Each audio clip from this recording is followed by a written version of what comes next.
নবীর সময়ে এই 12:30 সোয়া 12টার দিকে যে আজান ছিল এটা ছিল না।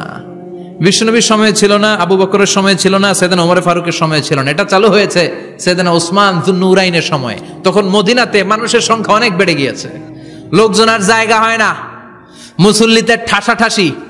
উনি ঘোষণা দিলেন সুকে জাওরা, জাওরা নামক বিশাল একটা বাজার আছে, ঘোষণা দিলেন এখন থেকে ওই জায়গায় জুমার নামাজ হবে। মানুষ যেন আগ থেকে প্রস্তুতি নিয়ে আসতে পারে, এজন্য জাওরা নামক বাজারে উনি আর একটা আজান দেওয়ার প্রচলন করলেন। সুবহানাল্লাহ। সেখান থেকে আজ অবধি আমরা এই অতিরিক্ত আজানটা দিয়ে থাকি। এটা নবীর সুন্নাত না, এটা সাহাবীর সুন্নাত। বিশ্বনবীর সুন্নাহ মেনে নেওয়া যেমনি আবশ্যক, 4 খলিফার থেকে পাওয়া সুন্নাতগুলো মেনে নেওয়া আবশ্যক। বিশ্বনবী বললেন আলাইকুম বিসুন্নতি ওয়া সুন্নাতিল খুলাফায়ে রাশিদিন আল মাহদিন, আমার সুন্নাত ধরবা, হেদায়েত প্রাপ্ত 4 খলিফার সুন্নাত ধরবা। কেমনে ধরবা? ইক্ষু চিনেন? ইক্ষু না গ্যান্ডারি নাকি আখ না কুশাই? হ্যাঁ, আখ। কাঁচা আখ খায় কি করে? এই সামনের দাঁত দিয়ে ভাঙে না? সামনের দাঁত দিয়ে বলে ভাঙে, চাপার দাঁত দিয়ে, এই জায়গার দাঁত দিয়ে শক্ত করে ধরতে হয়। বিশ্বনবী বললেন আব্দু আলাইহা বিন নওয়াজিজ, আমার সুন্নত আর সাহাবীদের সুন্নতকে চাপার দাঁত দিয়ে আঁকড়ে ধরো, যাতে ছুটে না যায়। চিল্লায় পড়েন আল্লাহু আকবার। এটা সাইয়েদনা উসমানের সুন্নাত। বিশ্বনবী বললেন ইযা নুদিয়া লিস-সালাহ মিন ইয়াউমিল জুমআতি ফাসআউ ইলা যিকরিল্লাহ, জুমার দিনের আযান যখন দেয়া হয়, ফাসআউ ইলা যিকরিল্লাহ, আল্লাহর স্মরণের দিকে ধাবিত হও। দেরি করো না। দেরি করা যাবে? আযান হইলে কোনো কাজ রাখবেন? কোনো ব্যস্ততা থাকবে? কাজ একটাই, জুমার নামাজ। চিল্লায় বলেন কাজ একটাই, সেটা কি? জুমার নামাজ। আল্লাহ বললেন ফাসআউ, ফাসআউ এর শাব্দিক অর্থ হচ্ছে দৌড়াও। আসলে কি? তো এই দৌড়াও দিয়ে আসলে দৌড়াও বোঝানো হয়নি, এটা দ্বারা বোঝানো হয়েছে আল মুবাদারা ওয়াল ইহতিমাম, ইম্পর্টেন্স দেয়া, এমফাসাইজ করা, গুরুত্ব, গুরুত্বের সাথে আগে আগে প্রস্তুতি নাও। ফাসআউ দ্বারা দৌড়ানো বোঝানো হয়নি। প্রমাণ কি? কারণ বিশ্বনবী দৌড়ে দৌড়ে নামাজে যেতে নিষেধ করেছেন। বিশ্বনবী বলেছেন ইযা উকিমাতিস সালাহ, মনোযোগ দিয়ে শুনেন, ইযা উকিমাতিস সালাতু ফালা তাতুহা তাসআউন ওয়া আতুহা তামশুন আলাইকুম বিসাকিনা ফামা আদরাকতুম ফাসাল্লু ওয়া মা ফাতাকুম ফাতিম্মু, যখন নামাজ শুরু হয়ে যায় দৌড়ে দৌড়ে যাবে না, তামশুন হেঁটে হেঁটে যাও, আলাইকুম বিসাকিনা ধীরে ধীরে যাও, ফামা আদরাকতুম ফাসাল্লু ইমাম সাহেবের সাথে যে যত রাকাত পাবা পড়বা, ওয়া মা ফাতাকুম ফাতিম্মু যেটা ছুটে যায় নিজে নিজে পড়ো, কবুল করে নেবে কে? আল্লাহ। কিন্তু দৌড়ে যায় নামাজ ধরা যাবে? খবরদার, ধীরস্থির ভাবে যাবেন। জিকিরের মধ্যে সৌন্দর্য আছে না নাই? আল্লাহ নিজেও সুন্দর, আল্লাহর কাছে যেটা আমরা পেশ করব সবটাই সুন্দরভাবে পেশ করতে হয়। চিল্লা এখন ঠিক কিনা? তার মানে জিকিরের অনেক অর্থ। জিকিরের এক অর্থ হলো কোরআন। জিকিরের এক অর্থ কি? কোরআন। আপনি যখন কোরআন পড়েন তখন জিকির করেন কার? আল্লাহ। কথা বলেন। আবার আপনি যখন নামাজ পড়েন জিকির করেন কার? আবার আপনি যখন লা ইলাহা ইল্লাল্লাহ এটা পড়েন জিকির করেন কার? পড়েন সুবহানাল্লাহ। এই লা ইলাহা ইল্লাল্লাহ সবচেয়ে শ্রেষ্ঠ জিকির। সাইয়েদনা মুসা আলাইহিস সালাম আল্লাহরে বললেন আল্লাহ আল্লিমনি যিকরান, আপনি আমার এমন একটা জিকির শিখায়া দেন লা ইয়ালামুহা ইল্লা আনতা ওয়া আনা, যে জিকিরটার শব্দ আপনি আর আমি ছাড়া কেউ জানবে না। সুবহানাল্লাহ। দুনিয়াতে যত অদ্ভুত অদ্ভুত প্রশ্ন সব আপনি মুসা আলাইহিস সালামের মাথা থেকে পাবেন। ভেরি কিউরিয়াসিটি ছিল ওনার, বিভিন্ন বিষয়ে আল্লাহরে প্রশ্ন করতেন। আল্লাহরে বললেন আল্লাহ আল্লিমনি কালিমাতান আল্লিমনি যিকরান লা ইয়ালামুহা ইল্লা আনতা ওয়া আনা, ও আল্লাহ এমন একটা জিকির আমারে শিখান, দিনে রাতে সব সময় এই জিকির আমি করব, আপনারে ডাকবো, কিন্তু শর্ত হলো এই জিকিরটা জানবে শুধু আপনি আর জানবো শুধু আমি, কেউ জানবে না। আল্লাহ বললেন মুসা পড়ো লা ইলাহা ইল্লাল্লাহ লা ইলাহা ইল্লাল্লাহু মুহাম্মাদুর রাসূলুল্লাহ সাল্লাল্লাহু। আল্লাহ বললেন মুসা পড়ো লা ইলাহা ইল্লাল্লাহ। মুসা আলাইহিস সালাম কয় মাবুদ এটা তো জাতীয় জিকির, সবাই জানে। জানে না? জানে না লা ইলাহা ইল্লাল্লাহ এমন কেউ আছে? কথা কন, জানেন না আপনারা? কথা বলেন, জানেন না? মুসা আলাইহিস সালাম বললেন আল্লাহ এটা জাতীয় জিকির কইলেন কেন? আমি তো চাইছি এক্সট্রা অর্ডিনারি, অসাধারণ একটা জিকির, সুপারক্যালিফ্রাজিলিস্টিক এক্সপিয়ালিডোসাস, এক্সেলেন্ট একটা জিকির, আনপ্যারালাল, কারো কাছে নাই, শুধু আমি জানবো আর আমি পড়বো। আল্লাহ বললেন, মুসা, এই লা ইলাহাকে যদি এক পাল্লায় রেখে দাও, তামাম বিশ্ব, 7 আকাশ, 7 জমিনটারে তুলে যদি তুমি আরেক পাল্লায় রেখে দাও, লা রাজাহাত কাফাতু লা ইলাহা ইল্লাল্লাহ, মুহূর্তের মধ্যে লা ইলাহার পাল্লা ভারী হয়ে যাবে। ও মুসা, তুমি যতই এক্সক্লুসিভ জিকির চাও, লা ইলাহার চেয়ে দামি জিকির আমার কাছে নাই। চিৎকার করে পড়তে হবে আল্লাহু আকবার। তার মানে এজন্য মুমিন জ্বলে উঠবে আপন শক্তিতে, আপন শক্তিতে জ্বলে উঠবে ইমানদারেরা ইমানের তেজে। চিল্লায় বলেন ঠিক কিনা? সূরার নাম সবাই বলেন আরো জোরে, সূরাতুল জুমআ। এটা মাদানী সূরা। কি সূরা? মাদানী সূরা। বিশ্বনবীর লাইফের 2টা ইনিংস, একটা মাক্কি ইনিংস আর একটা মাদানী ইনিংস। মাক্কি ইনিংস 13 বছর, কয় বছর? মাদানী ইনিংস 10 বছর, কয় বছর? মনে থাকবে? এটা বিশ্বনবীর সেকেন্ড ইনিংসে নাজিল হয়েছে। সুবহানাল্লাহ কইবেন না? মাদানী ইনিংসে নাজিল হয়েছে এই সূরা, মাক্কি ইনিংসে নয়। বিশ্বনবীর মাক্কি জীবন আর মাদানী জীবনের কিছু পার্থক্য আছে। মাক্কি জীবনে বিশ্বনবী খুব নীরব ছিলেন, চুপিসারে তাওহীদের কথা বলতেন। মাক্কি জীবনে বিশ্বনবী সবচেয়ে বেশি ফোকাস দিয়েছেন তাওহীদের প্রতি। কিসের প্রতি? তাওহীদেরই মুর্শিদ আমার মুহাম্মাদের নাম বলো, মুহাম্মাদের নাম, আল্লাহর নাম জপলে বুঝতে পারি আল্লাহরই কালাম, বলো মুহাম্মাদের নাম। ওই নামেরই রশি ধরে যাই আল্লাহর পথে, ওই নামেরই ভেলায় চড়ে ভাসি নূরের স্রোতে, ওই নামের বাতি জেলে দেখি আরশের মুকাম, বলো মুহাম্মাদের নাম। তাওহীদেরই মুর্শিদ আমার মুহাম্মাদের নাম, বলো মুহাম্মাদের নাম। পড়েন আল্লাহু আকবার। মাক্কি ইনিংসের কর্মসূচি ছিল তাওহীদ, ছিল রিসালাত, ছিল আখিরাত, এগুলোর কথা বিশ্বনবী বুঝিয়েছেন। আর মাদানী ইনিংসে বিশ্বনবী সশস্ত্র সংগ্রাম করেছেন। ইসলাম শান্তিপূর্ণ ঠিক আছে, কিন্তু ইসলামের পিঠ যখন দেয়ালে লেগে যায় তখন ইসলামেরও সামনে বাড়ানোর দরকার আছে না নাই? যে ঈমান প্রয়োজনে জ্বলে ওঠে না, জ্বলে উঠেছিলেন বিশ্বনবী আপন শক্তিতে, ঠিক কি না? তো এটা মাদানী ইনিংসের সূরা, এটা মাক্কি জীবনের সূরা নয়। আমরা এই সূরার আলোকে আজকে শোনার চেষ্টা করব যে জুমার দিনের, জুমার সালাতের এত গুরুত্ব কেন। বিশ্বনবী জুমার দিনকে বলেছেন ঈদের দিন। কিসের দিন? কথা বলেন। আমাদের 2টা ঈদ আছে না? ঈদুল ফিতর, ঈদুল আজহা। এর পাশাপাশি জুমার দিনকেও বিশ্বনবী সাল্লাল্লাহু আলাইহি ওয়াসাল্লাম বলেছেন হাদা ইয়াউমুল ঈদ, হাদা ইয়াউমুন জাআলাহুল্লাহু লাকুম ঈদান। তাবারানির হাদিস। বিশ্বনবী বলেছেন এটা এমন দিন যে দিনটাকে আল্লাহ তাআলা তোমাদের জন্য ঈদের দিন হিসেবে ঘোষণা দিয়েছেন। পড়েন আলহামদুলিল্লাহ। আল্লাহ তাআলার একটা বৈশিষ্ট্য হচ্ছে সুন্নাতুল্লাহি ফিত তাফদিল।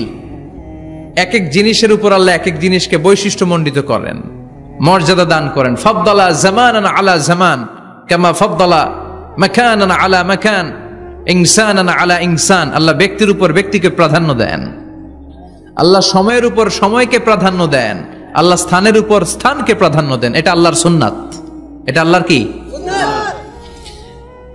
সুন্নাতুল্লাহি ফিত তাফদিল। ফাদ্দালা জামানান আলা জামান কামা ফাদ্দালা মাকানান আলা মাকান, ইনসানান আলা ইনসান। পৃথিবীর সব মানুষগুলো একরকম নয়, এক মর্যাদার নয়। আবার লক্ষাধিক নবী আল্লাহ দুনিয়ায় পাঠিয়েছেন, সব নবীর মর্যাদাগুলো কি সমান নাকি? সব নবীদের মধ্য থেকে বিশ্বনবীর মর্যাদা বাড়িয়ে দিয়েছে কে? আল্লাহ।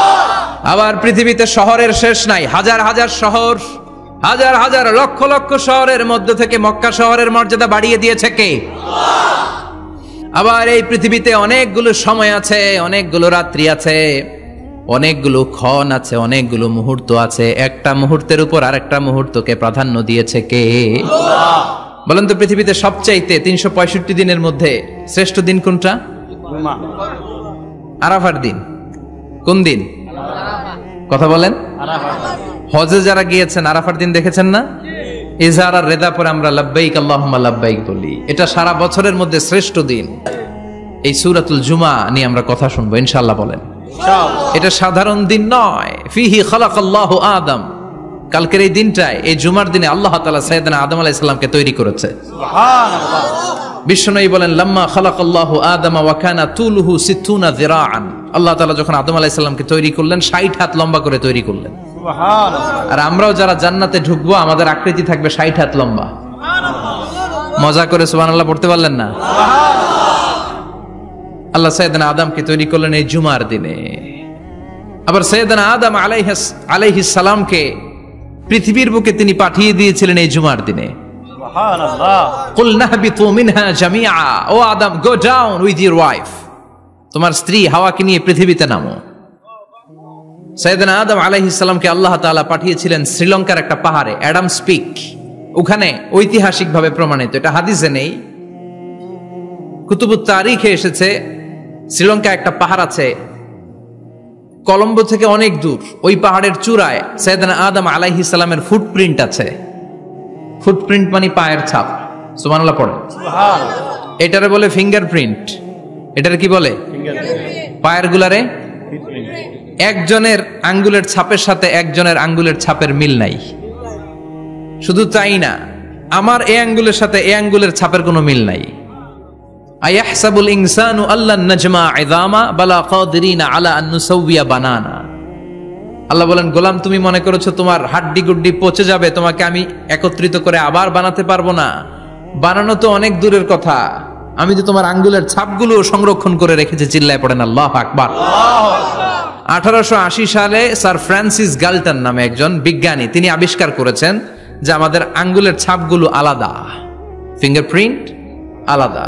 এই 10টা আঙ্গুলের একটার সাথে আরেকটার কোনো মিল নাই। এই পৃথিবীতে যদি 600 কোটি মানুষ হয় তাহলে 6000 কোটি আঙ্গুল, একটা আঙ্গুলের সাথে আরেকটা আঙ্গুলের ছাপের মিল আছে? যারা সিগনেচার দিতে পারে না এরা কি দেয়? টিপসই দেয়। সুবহানাল্লাহ কোন? সুবহানাল্লাহ। কি ম্যাজিক আল্লাহ আঙ্গুলে রেখে দিয়েছে, একটা আঙ্গুলের ছাপের সাথে আরেকটা আঙ্গুলের ছাপের মিল নাই। এখন এই বায়োমেট্রিক অথেন্টিকেশনের জন্য অনেক জায়গায় দিতে হয়। ইমিগ্রেশন পাস করবেন, গিভ ইউর ফিঙ্গারপ্রিন্ট। ভিসা করবেন, Schengen visa, European visa, provide your fingerprint first. Canadian এম্বাসিতে গিয়েছিলাম, সব আঙ্গুলের আলাদা আলাদা ফিঙ্গারপ্রিন্ট রেখেছে। এখন এটা অথেন্টিকেশনের জন্য সিকিউরিটি পারপাস খুব গুরুত্বপূর্ণ। কিন্তু 1500 বছর আগে, 1880 মানে কি 200 বছর তো না, 200 বছর আগে বিজ্ঞানীরা আবিষ্কার করলো। 1500 বছর আগে সূরাতুল কিয়ামার ভিতরে ফিঙ্গারপ্রিন্টের কথা বলেছে কে? আল্লাহ। আর পায়েরটারে বলে ফুটপ্রিন্ট। এটা প্রাণীদের ক্ষেত্রে প্রযোজ্য, কারণ প্রাণীদের আঙ্গুল নাই, আছে? ওদের আছে পা। বাঘের কয় পা? কথা কয় না, 4 পা। বাঘের হাত কয়টা? হাত নাই, ওদের পা। ফলে ওদের ফুটপ্রিন্ট লাগে। সুন্দরবনে কয়টা বাঘ আছে এটার একটা হিসাব আছে। কি করে বলে, কেমন করে হিসাব করে? বাঘের কাছে যে গুনে, চেহারা তো একরকম, একটারে 3 বার গুনবে। কথা কন? কিভাবে গনে তাহলে? বাঘশুমারি হয় কিভাবে? ফুটপ্রিন্ট, পায়ের ছাপ। একটা বাঘের পায়ের ছাপের সাথে আরেকটা বাঘের পায়ের ছাপের কোনো মিল নাই। আবার কাবা ঘরের পাশে একটা ছোট্ট জায়গা আছে, এই জায়গার মধ্যে রাব্বুল আলামিন সব নবীদের পিতা সাইয়েদনা ইব্রাহিম আলাইহিস সালামের ফুটপ্রিন্ট রেখে দিয়েছেন। ওয়াত্তাখিযু মিম মাকামি ইব্রাহিম মুসাল্লা, সাইয়েদনা ইব্রাহিমের দাঁড়ানোর জায়গায় তোমরা নামাজের জায়গা করে নাও। আল্লাহু আকবার। সাইয়েদনা ইব্রাহিম আলাইহিস সালামের পায়ের ছাপ আছে কিন্তু মাকাম ইব্রাহিমে, আর সাইয়েদনা আদম আলাইহিস সালামের পায়ের ছাপ আছে অ্যাডামস পিকে, শ্রীলঙ্কার ওই পাহাড়ে। তো যেদিন আদম আলাইহিস সালামকে আল্লাহ ওখানে পাঠিয়ে দিয়েছিলেন ওই দিনটা ছিল জুমার দিন। সুবহানাল্লাহ নাই? সুবহানাল্লাহ। সুবহানাল্লাহ বাড়িতে যাই বলেন, সুবহানাল্লাহ। চিল্লায় পড়েন আল্লাহু আকবার। এরপরে সাইয়েদনা আদমকে পাঠানো হলো শ্রীলঙ্কায়, সাইয়্যিদাতুনা হাওয়া আলাইহাস সালামকে পাঠিয়ে দেয়া হলো সৌদি আরবের জেদ্দা শহরে। আরবিতে জেদ্দা বা জাদ্দা মানে দাদি, জেদ্দাতুন বা জাদ্দাতুন মানে কি? দাদি। হাওয়া আলাইহাস সালাম আমাদের সবার দাদি, ঠিক কিনা? ওনার নামে এই শহরের নাম। বছরের পর বছর সাইয়েদনা আদম আলাইহিস সালাম এবং হাওয়া আলাইহাস সালাম আল্লাহর কাছে ক্ষমা চাইলেন, আল্লাহ ভুল করে নিষিদ্ধ গাছের ফল খেয়েছি, তুমি মাফ করে দাও। আল্লাহ বললেন, আদম কয়েকটা কালিমা শিখিয়ে দেব, এই কালিমাগুলো পড়ে আমার কাছে দোয়া করো, আমি কবুল করে নিব। আল্লাহু আকবার। আল্লাহ শিখিয়ে দিলেন আর বললেন, আদম পড়া, রাব্বানা যালামনা আনফুসানা ওয়া ইল্লাম তাগফির লানা ওয়া তারহামনা লানাকুনান্না মিনাল খাসিরিন। ও আল্লাহ, জুলুম করেছি নাফসের উপর, ভুল করেছি, অন্যায় করেছি, আপনি যদি ক্ষমা না করে দেন আমরা শেষ হয়ে যাব, আমরা হালাক হয়ে যাব, ক্ষতিগ্রস্তদের মধ্যে শামিল হয়ে যাব। ঠিক কি না? আল্লাহ বললেন, লিকুল্লি উম্মাতিন আজালুন ফাইযা জাআ আজালুহুম লা ইস্তাখিরুনা সাআতান ওয়া লা ইস্তাকদিমুন। মৃত্যুর একটা নির্ধারিত সময় আমি বেঁধে দিয়েছি, অন টাইমেই চলে আসে, 1 সেকেন্ড আগেও আসবে না, 1 সেকেন্ড পরেও আসবে না। 940 বছর বয়সে মালাকুল মাউত এসে হাজির, এসে বলল, জিইতু আন আকবাদা রূহাক, রূহ কবজ করতে আসছি। আদম আলাইহিস সালাম বললেন, রূহ কবজ করতে আসছো মানে? আমি বাঁচবো তো 1000 বছর। কয় বছর? মালাকুল মাউত বললেন, না না, ওই যে আগের কথা স্মরণ করেন, আপনি 60 বছর দিয়া দিছিলেন। কয় না, আমি দেই নাই, আমি আরো বাঁচুম, আরো 60 বছর পাওনা আছি, আমি দেই নাই। মালাকুল মাউত বললেন, আপনি দিয়েছেন? আদম বলে, দেই নাই। মালাকুল মাউত বলে, আল্লাহ ঘটনা দেখেন, দিয়া কয় দেই নাই। আল্লাহ কয়, থাক, কথা কইস না, আয়া পড়। সুবহানাল্লাহ পড়েন। নাসিয়া আদম ফানাসিয়া বানু, ভুলে গেছেন উনি, আমরা ভুলে যাই, আমরা খেয়ে বলছি খাই নাই, নিছিলাম পকেটে, কয় নেই নাই। এরকম ডাকাইত আছে না নাই? নাসিয়া আদম ফানাসিয়া বানু। বিশ্বনবী বললেন, আদম ভুলেছে তো তার সন্তানরাও ভুলে যায়। জাহাদা আদম ফাজাহাদাত যুররিয়াতু, আদম অস্বীকার করেছে, তার সন্তানরাও অস্বীকার করে। সেদিন থেকে আল কিতাব ওয়া শুহুদ, মানে লিখে রাখার সিস্টেম আর সাক্ষীর সিস্টেম চালু হয়েছে। সুবহানাল্লাহ পড়েন। সুবহানাল্লাহ। 940 বছর বয়সে মালাকুল মাউত এসে আদম আলাইহিস সালামের রূহ নিতে পারে নাই। উনি 1000 বছর যখন হয়েছে তখন এসে সাইয়েদনা আদম আলাইহিস সালামের রূহ কবজ করেছে। যেই দিন পৃথিবীর প্রথম মানব, প্রথম নবীর রূহ মালাকুল মাউত দুনিয়ায় এসে কবজ করেছে, ওই দিনটাও ছিল জুমাবার। সুবহানাল্লাহ, আল্লাহু আকবার। আবার বিশ্বনবী বললেন, লা তাকুমুস সাআহ ইল্লা ফি ইয়াউমিল জুমআহ ইযা যুলজিলাতিল আরদু জিলজালাহা ওয়া আখরাজাতিল আরদু আসকালাহা ইযা রুজ্জাতিল আরদু রাজ্জান ওয়া বুসাতিল জিবালু বাসসা। কিয়ামতের দিন পৃথিবীটাকে একটা প্রকম্পন দিয়ে কাঁপিয়ে দিবে কে? মারাত্মক একটা ঝাঁকুনি দিবে আল্লাহ, পুরো পৃথিবীটা কেঁপে ভেঙে চুরে খান খান হয়ে যাবে। এই ঝাঁকুনি আর আর্থকোয়েক, ভূমিকম্প এর ঘটনাটা যেদিন ঘটবে ওই দিনটাও হচ্ছে জুমার দিন। চিৎকার করে পড়েন সুবহানাল্লাহ। তার মানে আদম সৃষ্টি হলো জুমার দিনে, দুনিয়ায় নামিয়ে দেয়া হলো জুমার দিনে, তওবা কবুল করে নেওয়া হলো জুমার দিনে, রূহ কবজ করা হলো জুমার দিনে, আবার কিয়ামত সংগঠিত হবে জুমার দিনে। পড়েন সুবহানাল্লাহ। আবার বিশ্বনবী বললেন, আর রমাদান ইলা রমাদান, এক রমজান থেকে আরেক রমজানের মাঝখানে যত গুনাহ হয় মাফ করে কে? আল্লাহ। তারপরে বিশ্বনবী বললেন, আল উমরাতু ইলাল উমরাহ, কেউ যদি একবার উমরা করে পরে আবার করলে 2 উমরার মাঝখানে গুনাহগুলো মাফ করে দেয় কে? আল্লাহ। আবার বিশ্বনবী বললেন, আল জুমআতু ইলাল জুমআ কাফফারাতুন লিমা বাইনাহুমা, এক জুমার পর থেকে সামনের জুমা আসা পর্যন্ত যে সগীরা গুনাহগুলো হয় সবগুলো সগীরা গুনাহ মাফ করে দেয় কে? রজব শাবানে বরকতে দাও, রমজান মাসে গুনাহ ঝড়াও, সপ্তাহ জুড়ে তুমি বরকতে দাও, জুমার দিনেতে গুনাহ ঝড়াও, রজব শাবানে বরকতে দাও, রমজান মাসে গুনাহ ঝড়াও। ঠিক কি না? তার মানে জুমার দিন গুনাহ মাফের দিন। সারা সপ্তাহে ভুল ত্রুটি অন্যায় যা করলাম জুমার নামাজের বদৌলতে সব গুনাহ মাফ করে দেয় কে? আল্লাহ। এই দামি দিনটাকে আল্লাহ ইহুদিদের দিতে চেয়েছিলেন, পায় নাই। আলহামদুলিল্লাহ কইবেন না? আলহামদুলিল্লাহ। ইখতিলাফু, তারা ইখতিলাফ করে হারাইছে এটা। এই দামি দিনটা রব্বুল আলামিন নাসারাদেরকে দিতে চেয়েছিলেন, ফাখতালাফু, ওরাও ইখতিলাফ করে হারাইছে। এজন্য ইখতিলাফ ভালো জিনিস না খারাপ জিনিস? মারামারি ভালো জিনিস না খারাপ জিনিস? আর ঐক্য করা ভালো জিনিস না খারাপ জিনিস? ঐক্য করতে রাজি আছেন? ইহুদিদেরকে আল্লাহ দিতে চাইলেন, ইখতিলাফ করে হারাইছে। নাসারারাও হারাইছে। ফাজা আল্লাহু বিনা ফাহাদানা বিহাদাদ দ্বীন। রব্বুল আলামিন এই দিনটা আমাদেরকে দিলেন, আমরা ইখতিলাফ করি নাই, বিশ্বনবীর হাতে হাত রেখে ঐক্য করে ঘোষণা দিয়েছি জুমার দিন আমাদের সাপ্তাহিক দিন। সুবহানাল্লাহ। বিশ্বনবী বলেন ফাগাদান লিল ইয়াহুদ, সাপ্তাহিক আনন্দের দিন ইহুদিদের জন্য হচ্ছে শনিবার, ইয়ামুস সাbt, ও বাদা গাদ লিন নাসারা, আর খ্রিস্টানদের জন্য হচ্ছে রবিবার, আর আমাদের জন্য হচ্ছে শুক্রবার। চিল্লায় পড়েন আল্লাহু আকবার।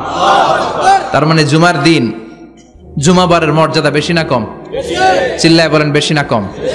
জুমার দিন সকালবেলা ফজরের নামাজের পর থেকে ফেরেশতারা যতগুলো মসজিদে জুমা অনুষ্ঠিত হয় ওই মসজিদে ঢোকার প্রতিটা দরজার মধ্যে দাঁড়িয়ে থাকে।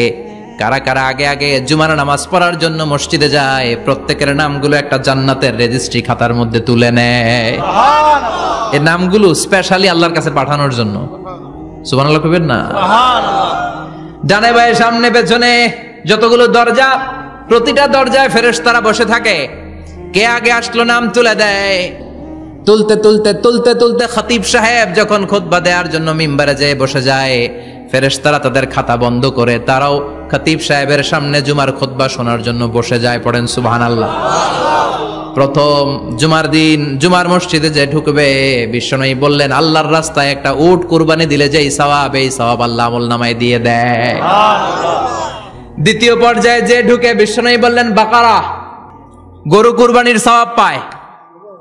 তিন নম্বরে যে ঢুকবে, বিশ্বনবী বললেন কাবসা, হাদিসের ভাষায় এসেছে আল কাবাস, কাবাস মানে হলো বকরি, বকরি কুরবানির সওয়াব। চার নম্বরে যে ঢুকবে তার হচ্ছে দাজাজা, দাজাজা মানে মুরগি। পাঁচ নম্বরে যে ঢুকবে, বিশ্বনবী বললেন বাইদা, নোয়াখালীরা কয় বয়দা, আমরা কই আন্ডা, কুমিল্লায় কই ডিম। আছে না নাই? এক দেশের কত ভাষা, এক দেশের গালি আর এক দেশের বুলি। আমরা বলি ছেলে, কুষ্টিয়ায় বলে পুত্র, আরেক জায়গায় গেলে বলে হুত, আরেক জায়গায় গেলে বলে ফোয়া। আছে না নাই? এক এলাকায় বলে বেটা ছেলে, ছেলেদেরকে বেটা ছেলে, মরদ ফোয়া, মরদ ফোয়া হইতে না, মরদ ফোয়া হদ্দে। আহা, কি ভাষার বৈশিষ্ট্য। তো যেটা আমরা বলি ডিম, কথা বলে আন্ডা, কথা বলে বয়দা। তো এই বয়দা আল্লাহর রাস্তায় দান করে দিলে যেই সওয়াব, পঞ্চম ব্যক্তি ওই সওয়াব পাবে। এই 5 জনের পরে আর লেখালেখি নাই, বাকিদেরটা নরমাল এন্ট্রি করে সব ফেরেশতারা খুতবা শোনার জন্য বসে যায়। সুবহানাল্লাহ। তো জুমার দিনে আগে আগে যাবেন তো? সবাই রাজি আছেন? চিৎকার করে পড়েন ইনশাআল্লাহ।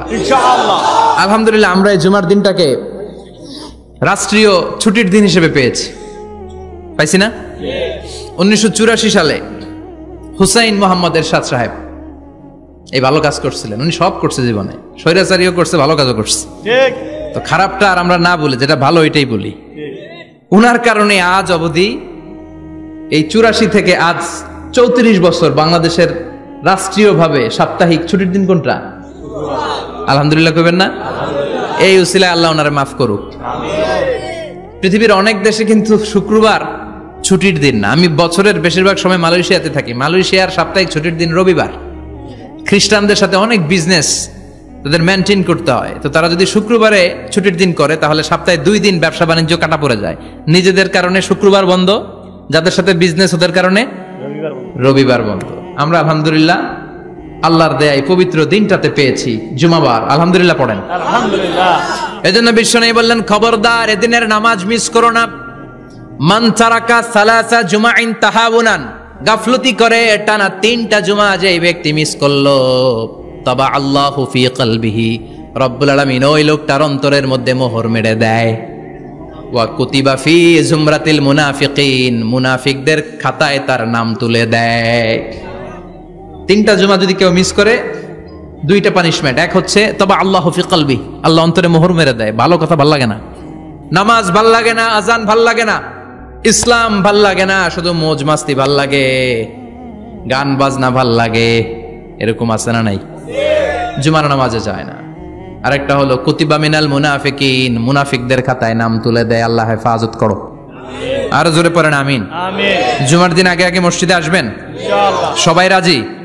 আল্লাহ বললেন ইয়া আইয়ুহাল্লাযীনা আমানু ইযা নুদিয়া লিস-সালাতি মিন ইয়াউমিল জুমআতি ফাসআউ ইলা যিকরিল্লাহি ওয়া যারুল বাই' যালিকুম খায়রুল লাকুম ইন কুনতুম তা'লামুন। পড়েন না আল্লাহু আকবার।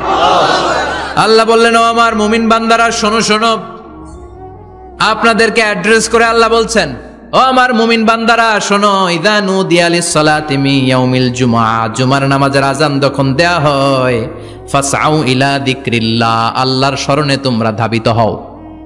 ওয়া যারুল বাই, কেনা বেচা বন্ধ করে দাও। যালিকুম খায়রুল লাকুম ইন কুনতুম তা'লামুন, এটাই তোমাদের জন্য কল্যাণ যদি তোমরা বুঝতে পারো। জুমার নামাজের আযান যখন হয়, ফাসআউ ইলা যিকরিল্লাহ, আল্লাহর স্মরণে তোমরা বের হয়ে যাও। আল্লাহু আকবার। ফাসআউ ইলা যিকরিল্লাহ ইযা নুদিয়া লিস-সালামি ইয়াউমিল জুমআ, জুমার নামাজের আযান যখন দেয়া হয় বের হয়ে যাও, তখন কোনো কাজ রাখা যাবে না। এই আযান দ্বারা উদ্দেশ্য হচ্ছে খতিব সাহেব খুতবা দেওয়ার জন্য মিম্বারে বসলে যে আযানটা দেয়া হয় এই আযান। কথা বুঝতে পেরেছেন? কিন্তু দুর্ভাগ্যজনক হলে সত্য, আমাদের বাংলাদেশে এই আযানটা কেন যেন মুয়াজ্জিন ভাইরা ইমাম সাহেবের সামনে এসে আস্তে আস্তে দেয়, ছোট ছোট করে ইমাম সাহেবের মুখের উপরে দেয়, মাইকে দেয় না। এটা পাইছে কই? এটা যে কোত্থেকে ঢুকছে এক আল্লাহই ভালো জানে। আযান মানে অ্যানাউন্সমেন্ট। আযান মানে কি? কথা বলেন। অ্যানাউন্সমেন্ট কি জোরে হবে না আস্তে? তো সব আযান মাইকে এত সাউন্ড করে, এই আযানটা ইমাম সাহেবের মুখের সামনে এসে ছোট ছোট করে কেন দেয়? এটার কোনো দলিল আছে বলে আমার জানা নাই। এই আযানটাও মাইকে হতে হবে। আমি পৃথিবীর যত দেশ ঘুরেছি, অনেক বড় বড় মসজিদে আমি জুমার সালাত পড়েছি, সব জায়গায় মক্কাতুল মুকাররমা সহ মসজিদে নববী সহ সব জায়গায় খতিব সাহেব জুমার মিম্বারে বসার পরে যে আযানটা দেয়া হয়, এটাও অন্যান্য আযানের মতো মাইকে দেয়া হয়। মানুষকে এডুকেট করতে হবে, ইনস্ট্রাক্ট করতে হবে। আপনাদের অনেক দায়িত্ব, you have huge responsibilities in your shoulder. আপনাদের অনেক দায়িত্ব। খতিব যারা, এটা ছোটখাটো কোনো রেসপন্সিবিলিটি নয়, এটা অনেক বড় দায়িত্ব। এজন্য জুমার দিন মানুষকে আপনার শিক্ষিত করতে হবে। এই জুমার খুতবা, জুমার আলোচনার সাথে পৃথিবীর কোনো আলোচনার কোনো মিল নাই, কারণ জুমার আলোচনা সব সময় অন টাইম, একটা নির্ধারিত সময়ে হয়। পৃথিবীর অন্য কোনো আলোচনা নির্ধারিত সময়ে হয় নাকি? কথা কন। আমরা বক্তারা নির্ধারিত সময়ে মাইক পাই? কথা কন। কোনদিন 8টায়, কোনদিন 9টায়, আজকে বসছি কয়টায়? কিন্তু জুমার খুতবার এটা চেঞ্জ হয়। কি বরকতের একটা জলসা! ওই দিন সবাই আসতে হয় মসজিদে। ফুল টাইম নামাজি এরা আসে, পার্ট টাইম নামাজি এরা আসে, বেনামাজি এরাও আসে, আস্তিক এরা আসে, নাস্তিক এরাও আসে, আওয়ামী লীগ আসে, বিএনপি আসে, জাতীয় পার্টি আসে, জামাত ইসলাম আসে, হেফাজতে ইসলাম আসে, তাবলিগের ভাইয়েরা আসে, পীরের মুরিদেরা আসে, সবাই আসে। তাহলে এটা জরুরি দিন না? তাফসির মাহফিলের সাথে জুমার একটা মৌলিক পার্থক্য হচ্ছে, তাফসির মাহফিল আমাদের ধরে রাখতে হয়। কি করতে হয়? ধরে না রাখলে শ্রোতা উঠে যায়। কিন্তু জুমার খুতবা কি ধরে রাখা লাগে? কথা কন। ওঠার সুযোগ আছে, কারণ সামনে কি? জুমার নামাজ। সুবহানাল্লাহ কইবেন না?